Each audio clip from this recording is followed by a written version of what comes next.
बिस्मिल्लाहिर्रहमानिर्रहीम। अस्सलाम वालेकुम। आज मैं आप सबको अपना इनिशियल इंटरव्यू का थोड़ा सा एक्सपीरियंस देना चाह रहा हूँ कि सबसे पहले हमें जो रिपोर्टिंग डे मिला उसमें 7:30 बजे हमारी रिपोर्टिंग करनी थी।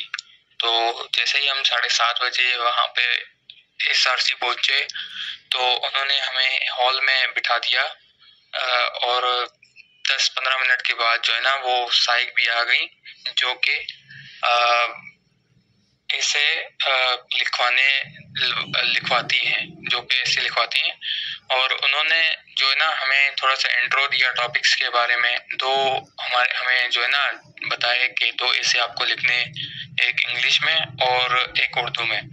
जो उर्दू में था वो ये था टॉपिक के नौजवानों पर सोशल मीडिया के मनफी असरात, और जो इंग्लिश में था वो था कि a man who inspires you।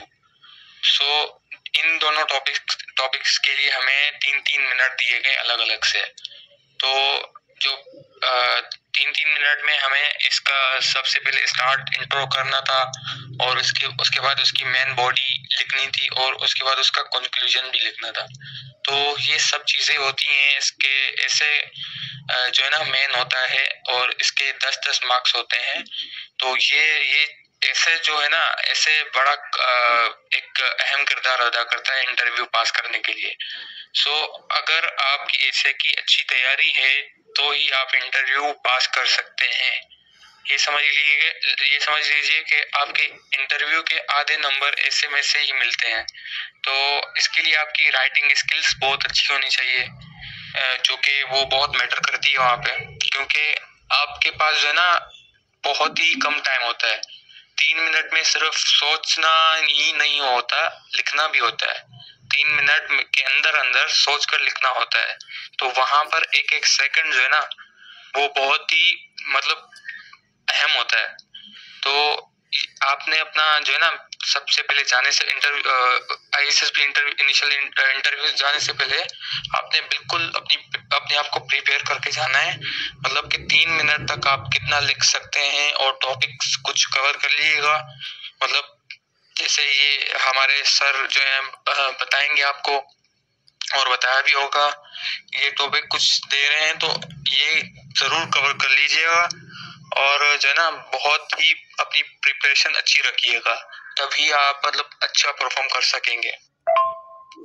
और हमारा ऐसे राइटिंग के बाद उन्होंने हमें एक रूम में बिठाया जो कि लेफ्टिनेंट कर्नल के रूम के साथ था। तो वो वेटिंग रूम था। तो उन्होंने हमें वहाँ पे बिठा दिया और हमारे जो नंबर वाइज थे ना नंबर थे उनके मुताबिक हमें इंटरव्यू के लिए बुलाया जा रहा था। तो जब मेरा नंबर आया तो मैं सबसे पहले मैंने गेट नॉक किया और फिर इजाजत लेके अंदर चला गया और फिर वापसी में उधर ही गेट बंद किया और अंदर जाके खड़ा हो गया। और उनसे लेफ्टिनेंट कर्नल वहाँ पे बैठे हुए थे और एक साइक मेजर थी जो वहाँ पे बैठे हुए थे। मैंने ग्रीटिंग्स की उनके साथ, सलाम किया और उन्होंने मुझे कहा बेटा बैठ जाए आप। तो मैं बैठ गया चेयर पे। तो उसके बाद साइक ने मेरा इंट्रो पूछा, मतलब इंट्रो के लिए बोला कि अपना इंट्रो करवाएं और फिर कुछ फैमिली के बारे में भी पूछा। और उसके बाद जो है ना वो लेफ्टिनेंट कर्नल थे, उन्होंने कुछ सवालात पूछे मुझसे कि आप जो है ना क्यों आप ज्वाइन करना चाहते हैं। तो मैंने वो भी बता दिया। अपना फैमिली बैकग्राउंड भी उन्होंने पूछा और उसके बाद कुछ सवालात जीके के किए और कुछ कंट्रीज के उन्होंने कैपिटल्स के बारे में भी पूछा और कुछ पासेस और माउंटेन रेंजेस वगैरह के बारे में भी पूछा उन्होंने। तो मेरा जो इंटरव्यू था तकरीबन 70 से 80% इंग्लिश में था। तो आपने ये कोशिश करनी है कि मतलब आप इतना प्रिपेयर होके जाएं कि अपना जो है ना जो इंटरव्यूअर का सवाल आए तो उसको कैच कर ले आपका दिमाग।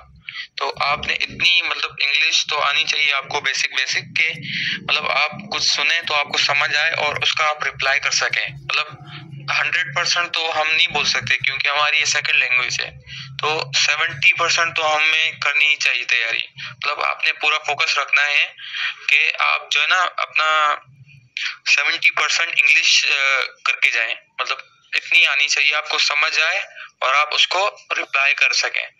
तो जो मेन पर्पस होता है ना, जो मतलब मेन चीज होती है वो होता है कि आपसे जो इंटरव्यू सवाल पूछ रहा है उसको गौर से समझें और उसको सोचने समझने के बाद ही रिप्लाई करें।